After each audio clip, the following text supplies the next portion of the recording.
Halo minasan, jumpa lagi bersama Dike. Pada kesempatan ini, Dike akan membahas anime Jujutsu Kaisen musim kedua episode 21.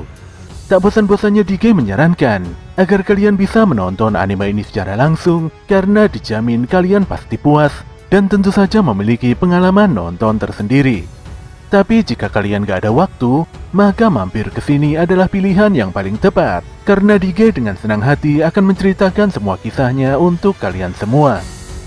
Sebelum lanjut ke inti cerita, buat kalian yang baru saja menemukan channel ini, ada baiknya untuk subscribe dulu. Jangan lupa juga untuk menyalakan notifikasinya, agar kami semakin semangat untuk menghadirkan konten-konten terbaik buat kalian. Oke, langsung saja. Persiapkan diri kalian and enjoy.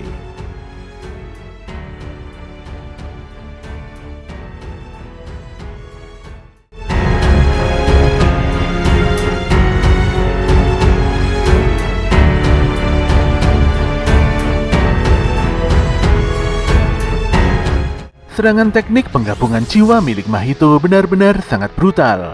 Bahkan serangan tersebut bisa membuat persimpangan jalan Shibuya terpapar jiwa-jiwa mati.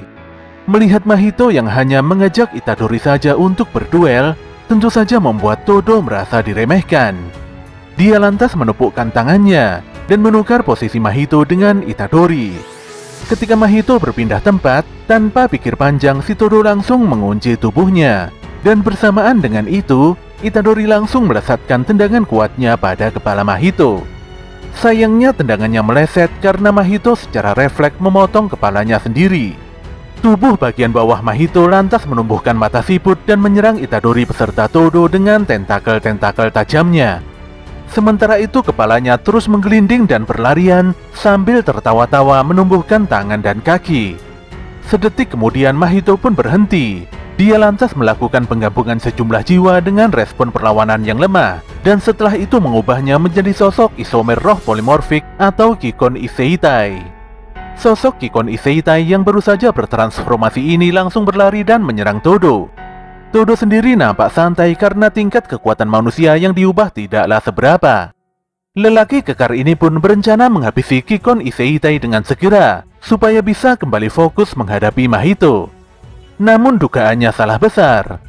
Ternyata Kikon Iseitai memiliki power yang bisa menghempaskan Todo hingga menembus gedung tinggi. Todo pun langsung serius dan meninju wajah Kikon Iseitai hingga membuat aspal di bawahnya retak parah. Disinilah Todo cukup kaget, karena walau Kikon Iseitai sangat kuat, namun nyatanya roh kutukan ini tewas seketika hanya dengan sekali pukulan saja. Setelah menganalisa kekuatan makhluk itu, Todo pun harus berhadapan kembali dengan dua sosok Kikon Iseitai lainnya. Sementara itu Mahito kembali menyatukan tubuhnya. Dia lantas mengeluarkan beberapa jiwa simpanannya untuk menghabisi Itadori. Walaupun bisa menghempaskan si Itadori, namun Mahito cukup kesal karena Todo datang kembali. Roh kutukan tingkat khusus ini nampaknya mulai mengakui kekuatan Todo. Dia pun mulai berpikir, apakah harus melakukan perluasan domain untuk menghadapi Itadori dan Todo. Jika hal itu benar-benar dilakukan, Mahito cukup khawatir kalau nantinya Sukuna di dalam tubuh Itadori akan menghabisinya. Namun dia tidak ada pilihan lain, apalagi sebelumnya Gojo Satoru telah mengajarkannya teknik penggunaan Ryoiki Tenkai dalam waktu 0,2 detik. Setelah Mahito mengaktifkan perluasan domain yang bertajuk perwujudan kesempurnaan diri, Todo lantas mengaktifkan domain sederhana yang pernah diajarkan Tsukumo Yuki untuk melindungi dirinya sendiri. Sementara itu Itadori telah bergerak lebih cepat untuk menyerang si Mahito sebelum teknik Mui Tenpen atau perubahan dalam diamnya aktif. Namun Mahito selangkah lebih cepat dalam melancarkan tekniknya daripada Itadori, dan memastikan akan membunuh Itadori sebelum Sukuna bertukar tubuh sepenuhnya dengan pemuda tersebut. Mahito lantas mengunci tangan kiri Todo. Sadar kalau tangannya tidak beres, Todo pun langsung memotong tangan kirinya sendiri. Potongan tangan itu pun meledak dan melepaskan banyak benda-benda tajam yang langsung menyerang Todo. Mahito lantas memukul Itadori, dan setelahnya mendekati Todo guna melancarkan pukulan kilat hitam yang mematikan. Untungnya Todo telah memusatkan energi kutukan di perutnya, guna menahan serangan kilat hitam Mahito. Pun demikian, serangan Mahito membuat Todo muntah darah dan nampak terengah-engah. Kondisi juga semakin tidak menguntungkan. Apalagi tangan kirinya terpotong hingga membuatnya tidak bisa menepukkan tangan. Fakta ini pun membuat Mahito tersenyum, dan dia benar-benar yakin kali ini bisa menghabisi Aoi Todo. Namun Todo malah menepukkan tangannya sendiri dengan tangan Mahito, di mana saat itu juga Todo langsung bertukar tempat dengan Itadori.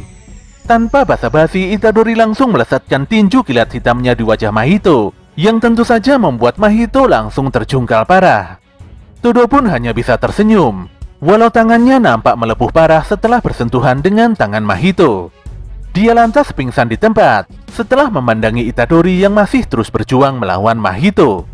Itadori pun berterima kasih pada Todo, dan berjanji untuk menuntaskan perjuangannya.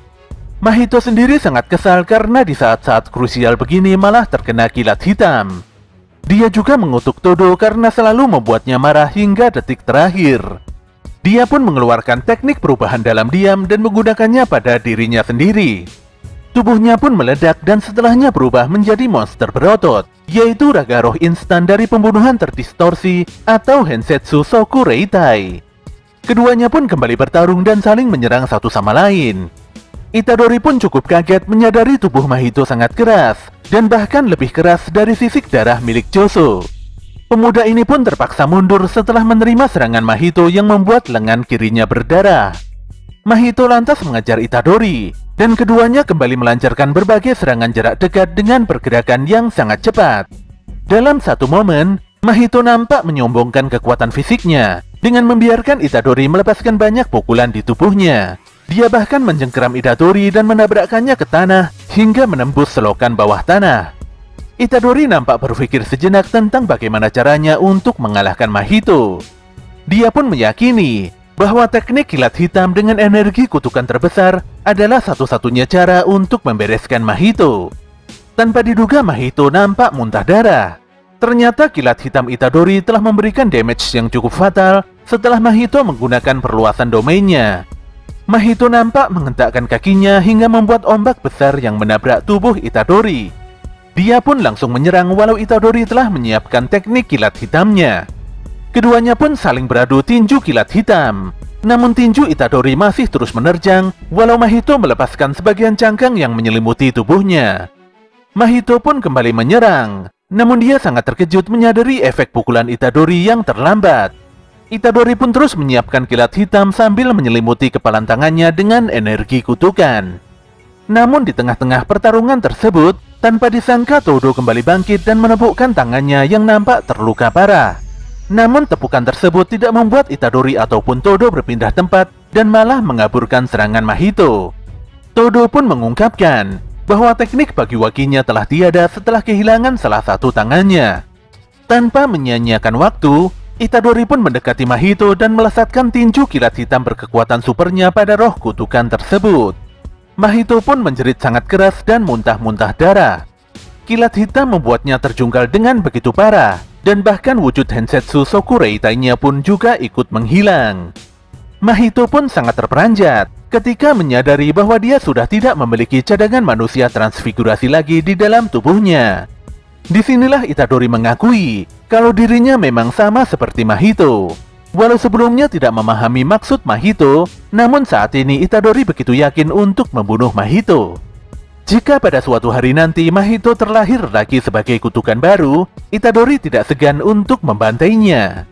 Bahkan jika Mahito mengubah penampilan dan namanya, Itadori tidak peduli dan akan terus memburunya. Saat ini dan seterusnya, Itadori hanya ingin membunuh kutukan tanpa terkecuali karena itu adalah perannya di dalam medan pertempuran ini. Pernyataan tegas Itadori ini jelas saja membuat Mahito gemetar hebat dan sangat ketakutan. Arena pertempuran pun seakan-akan berpindah di gunung bersalju. Mahito pun terlihat lari tunggang langgang layaknya seekor kelinci yang sedang diburu oleh serigala. Dalam pelariannya, kaki Mahito nampak terpelintir hingga membuatnya tidak bisa kabur lebih jauh lagi. Ketika Itadori semakin mendekat, Mahito nampak kehilangan akal sambil terus melempari pemuda tersebut dengan tanah di dekatnya. Itadori pun memukul dan menendang Mahito. Namun Mahito masih saja berupaya kabur walau hanya dengan merayap. Tanpa diduga saat itu muncul Kenjaku di hadapannya. Dengan begitu santainya, Kenjaku lantas menawarkan bantuan pada Mahito untuk menyelamatkannya. Saat ini di bagian depan pusat Shibuya suasananya nampak begitu hancur berantakan. Bangunan dan seluruh fasilitas kota terlihat sangat amburadul.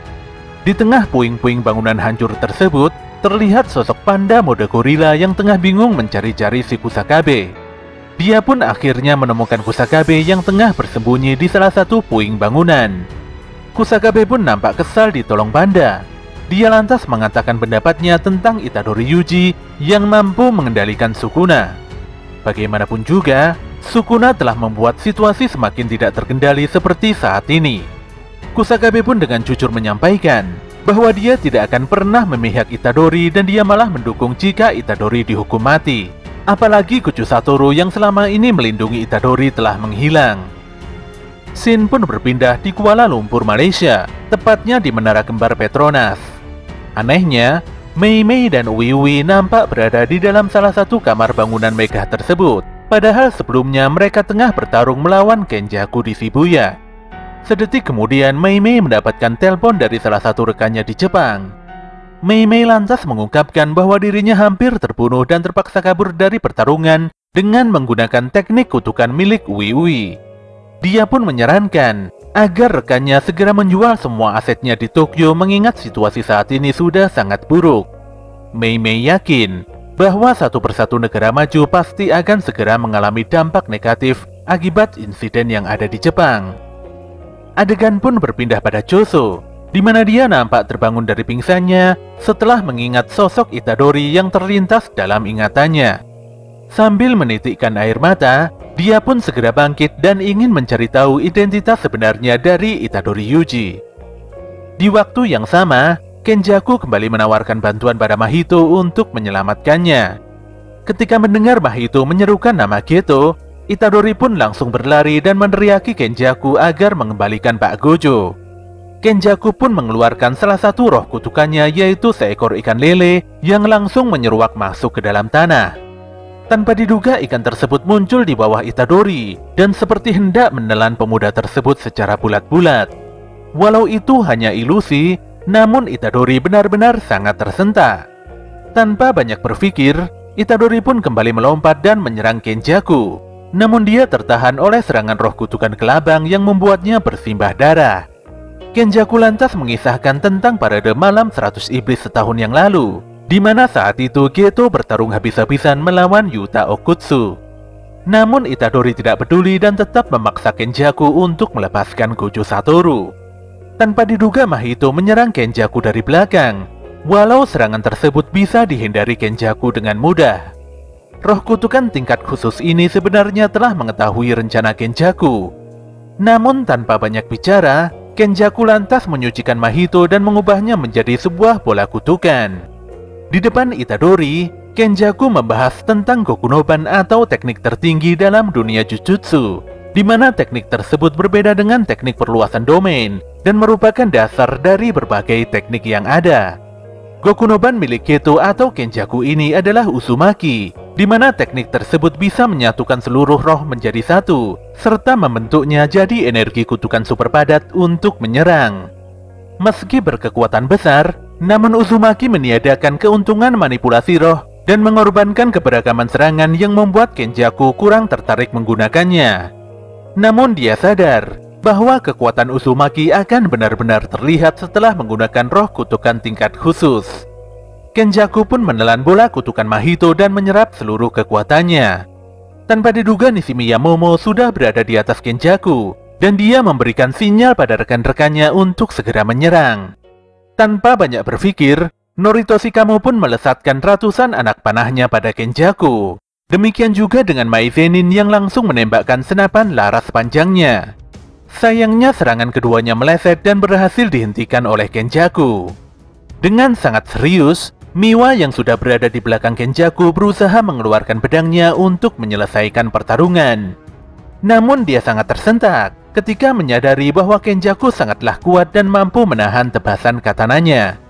Lebih parahnya lagi, Kenjaku bisa menghancurkan pedang Miwa hanya bermodalkan tangan kosong. Miwa pun sangat syok dan tidak bisa menggerakkan tubuhnya ketika Kenjaku melepaskan Gokunoban atau teknik tertingginya yaitu Uzumaki. Untungnya teknik mengerikan tersebut bisa dipatahkan dengan cepat oleh Kusakabe sebelum menyentuh Miwa. Serangan Kusakabe membuat Kenjaku malah tenang, karena pada akhirnya dia kedatangan salah satu penyihir Jujutsu kuat yang bisa membaca situasi. Kusakabe dan Utahime terpaksa memutuskan untuk menolong demi menyelamatkan nyawa semua orang. Panda dan Kamo juga terlihat datang untuk bertarung dan membantu Itadori. Tanpa diduga, Choso juga muncul walau dengan muka yang sangat kesal. Choso memiliki 3 orang tua, yaitu ibunya, roh kutukan yang membuat ibunya hamil, serta satu sosok yang mencampurkan darah Choso di antara keduanya. Ternyata sosok tersebut adalah Kenjaku di masa lalu yang bernama Noritoshi Kamo, dan tentu saja Choso sangat amat membencinya. Semua orang pun kaget sekaligus bingung, apalagi saat ini Noritoshi Kamo juga ada di TKP.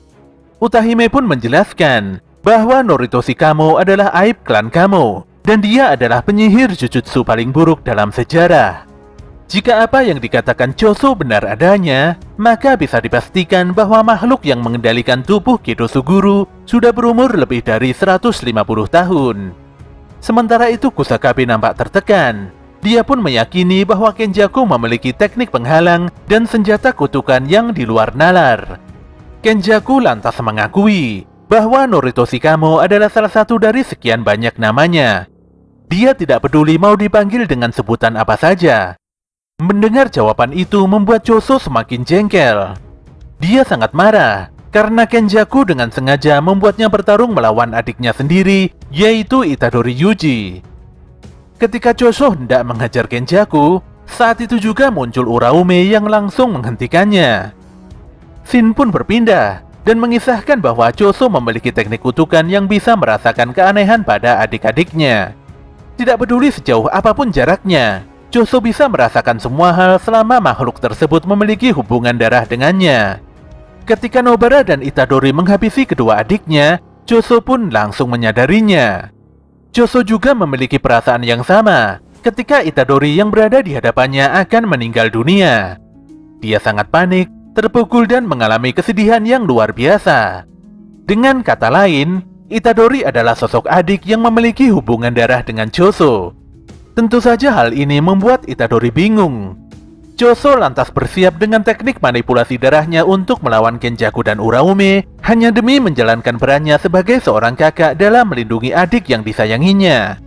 Dalam sekejap mata, Choso nampak melepaskan Senketsu dan langsung ditahan oleh tangan Uraume.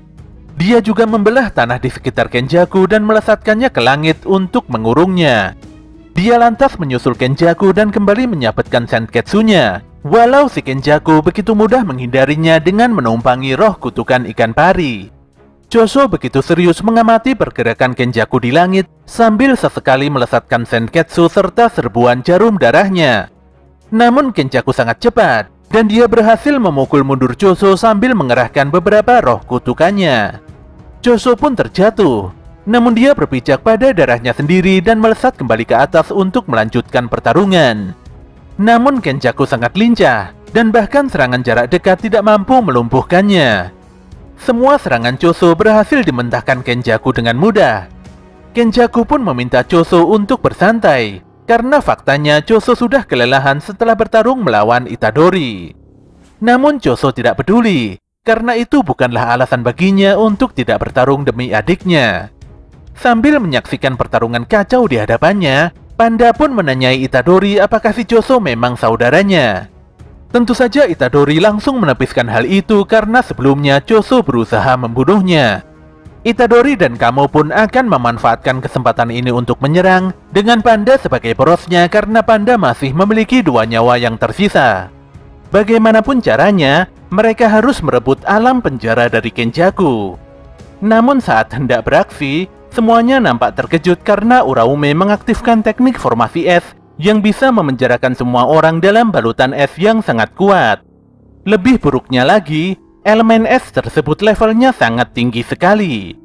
Jika saja ada orang yang bergerak sembarangan, maka tubuhnya pasti akan hancur. Uraume lantas menggunakan teknik pembalik kutukan untuk menyembuhkan tangannya yang sebelumnya dilubangi oleh Choso. Kusakabe pun sadar bahwa semua orang tidak mungkin memenangkan pertarungan ini, dan sebenarnya dia ingin segera kabur untuk pulang. Choso pun berusaha menghancurkan es yang membelenggunya dengan sisik darah. Ketika Uraume hendak menghabisi Choso, tanpa diduga Itadori bergerak dan menyelamatkan si Choso. Anehnya, hanya es di tubuh Itadori saja yang lemah, dan hal itulah yang membuat Itadori berhasil melepaskan diri dari penjara es. Tentunya Uraume melemahkan esnya karena Itadori adalah wadah dari Sukuna. Itadori pun nampak kesal dan bingung, karena Choso terus memaksanya untuk memanggil dengan sebutan kakak. Dalam sekejap mata, Uraume kembali mengunci keduanya dengan teknik air terjun es yang begitu kuat. Untungnya saat itu Tsukumo Yuki datang tepat waktu, dan menghentikan rentetan hujan es mematikan yang bisa saja mengakhiri Choso dan Itadori. Yuki pun menyapa Kenjaku dengan ramah, namun hal tersebut justru membuat Kenjaku nampak begitu kesal. Dengan begitu santai, Yuki mengingatkan pembicaraan terakhirnya dengan Geto alias si Kenjaku, di mana kala itu mereka berdua berdiskusi tentang cara melenyapkan roh kutukan dari dunia. Tidak peduli cara apa yang digunakan, manusia akan terus berusaha ke tingkat yang lebih tinggi. Yuki menegaskan bahwa manusia pasti bisa melepaskan diri dari energi kutukan. Namun Kenjaku menyanggahnya dengan mengatakan bahwa semua ini tentang mengoptimalkan energi kutukan. Ketika Toji meninggal dunia 12 tahun yang lalu, Geto kepikiran bahwa Yuki telah menyerah akan rencana melenyapkan roh kutukan. Sayangnya Kenjaku tidak nyambung karena saat itu Yuki berbicara dengan Geto Suguru. Yuki pun menyampaikan bahwa jumlah penyihir Jujutsu ataupun roh kutukan di luar Jepang jauh lebih sedikit. Dengan kata lain, energi kutukan hampir dimonopoli oleh Jepang. Namun bukan berarti negara lain akan diam saja. Jika manusia benar-benar menjadi sumber energi kutukan, maka tidak bisa dibayangkan bencana buruk yang akan terjadi. Tentu saja hal itu bukanlah dunia ideal yang diharapkan oleh Yuki. Kenjaku pun menanggapi hal tersebut dengan tertawa ringan. Bagaimanapun juga, sejak awal tujuan Kenjaku dan Yuki sangat berbeda. Yang diinginkan Kenjaku bukanlah dunia tanpa roh kutukan ataupun dunia yang damai. Non-penyihir, penyihir ataupun roh kutukan, semua itu hanyalah kemungkinan saja. Menurut Kenjaku, potensi manusia sebagai bentuk energi kutukan pasti melebihi ekspektasinya. Namun dia sangat kecewa ketika ekspektasinya tersebut gagal dan dibatasi oleh potensi dirinya sendiri. Sambil mengeluarkan energi kutukan di tangannya, Kenjaku mengatakan kalau dia ingin menciptakan kekacauan yang bahkan dirinya sendiri tidak bisa mengendalikannya. Kenjaku pun selesai mengekstrak teknik kutukan barunya. Dia lantas mengeluarkan Mui Tenpen, di mana teknik kutukan unik tersebut adalah milik si Mahito. Tentu saja Yuki sangat terkejut, karena saat itu juga di tanah dan langit muncul tanda kutukan. Yuki menyadari kalau teknik Kenjaku ini adalah aktivasi teknik kutukan jarak jauh. Sedetik kemudian, Kenjaku berterima kasih pada Itadori karena Mahito bisa berkembang sangat pesat saat bertarung melawan pemuda tersebut. Kenjaku pun menggunakan Mui Tenpen untuk menandai beberapa manusia non-penyihir Jujutsu dari jarak jauh, yang salah satunya adalah Sumiki atau kakak tiri Fushiguro. Shin pun memperlihatkan sosok Sumiki yang masih koma, namun di keningnya muncul tanda kutukan milik Kenjaku. Saat itulah secara perlahan Sumiki mulai membuka mata dan sadar dari komanya. Kenjaku baru saja melepaskan segel objek terkutuk agar membuat para non-jujutsu yang dipilihnya lebih memahami akan energi kutukan.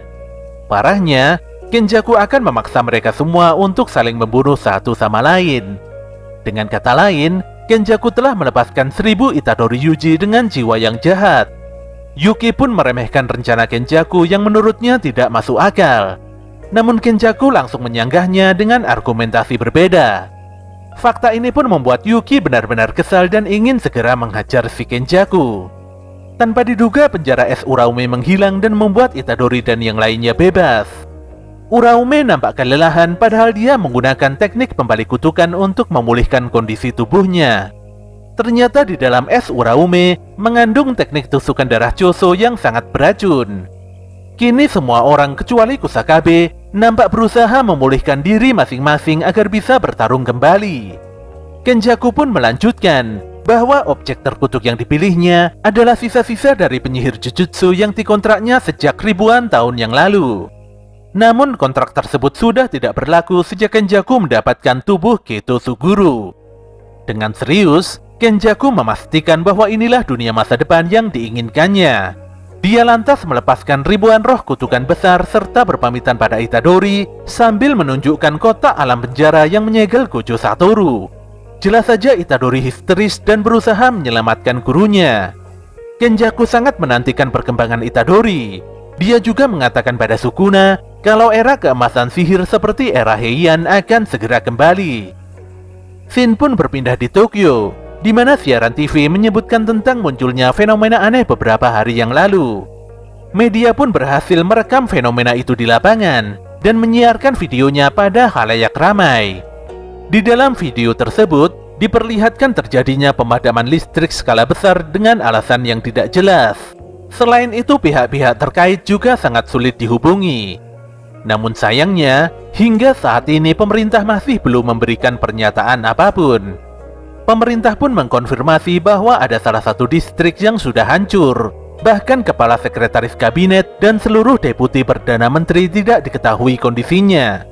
Pemerintah lantas berencana untuk mengevakuasi 5 juta penduduk di distrik itu. Namun mereka juga sangat kebingungan tentang bagaimana caranya menjelaskan masalah ini pada masyarakat. Padahal mereka jelas mengerti bahwa masalah utamanya adalah serangan ribuan roh kutukan di seluruh penjuru negeri. Nilai mata uang yen juga semakin merosot, walau hal tersebut sebenarnya malah bagus untuk kegiatan ekspor. Kebuntuan sektor ini pun membuat Asosiasi Federasi Bisnis Jepang mengamuk. Selain itu, beberapa di antara dari mereka memutuskan memindahkan kantornya ke Osaka. Walau roh kutukan terus bermunculan, namun hingga saat ini sebagian besar penyihir Jujutsu berusaha melindungi orang-orang dari serangan. Pemerintah juga nampak khawatir akan adanya intervensi militer asing jika terjadi kekosongan kekuasaan politik skala besar seperti saat ini. Setelah berkonsultasi lebih lanjut, salah seorang petinggi pemerintahan menyampaikan bahwa pemerintah perlu mengumumkan tentang keberadaan roh kutukan. Tentu saja semua orang nampak terkejut dengan keputusan besar itu, walau yang nantinya diumumkan roh kutukan hanya muncul di Tokyo saja. Perselisihan pun terjadi di antara mereka. Ada yang setuju dan ada juga yang menolak keputusan itu. Bersamaan dengan itu, bencana serangan roh kutukan sudah semakin meluas. Shin pun melanjutkan dokumentasi video yang disiarkan oleh salah satu stasiun TV. Tidak adanya pernyataan resmi membuat semua orang bertanya-tanya dengan apa yang sebenarnya telah terjadi. Padahal saat ini tingkat kerusakan sudah semakin meluas. Ketika reporter tengah menyampaikan kabar itu di depan kamera, tanpa diduga di gedung sebelah terjadi sebuah ledakan. Sedetik kemudian, sang reporter tiba-tiba lenyap dan hanya menyisakan darah di tempatnya berdiri tadi. Hal ini pun membuat sang kameramen sangat ketakutan.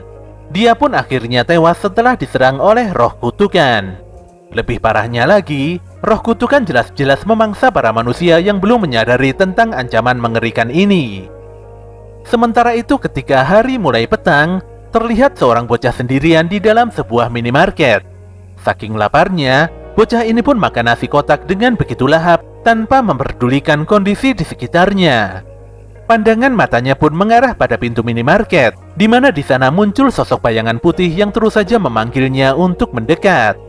Ternyata sosok tersebut adalah roh kutukan wanita yang sangat menakutkan. Roh kutukan ini pun terus membujuk si bocah agar mendekat dengan berbagai tipu muslihat. Bocah ini pun akhirnya mendekat karena si kutukan minta diberikan minuman. Ketika bocah ini mencapai pintu keluar, tanpa diduga mulut roh kutukan telah menganga lebar, lengkap dengan gigi taring tajamnya yang siap melumat habis tubuh si bocah. Untungnya saat itu juga muncul seorang penyihir Jujutsu berbaju putih yang langsung menikam roh kutukan besar tersebut dengan pedang katananya. Ternyata penyihir berbaju putih itu adalah Yuta Okutsu. Yuta pun berusaha menenangkan si bocah dengan begitu ramah. Namun nyatanya roh kutukan tadi masih belum mati.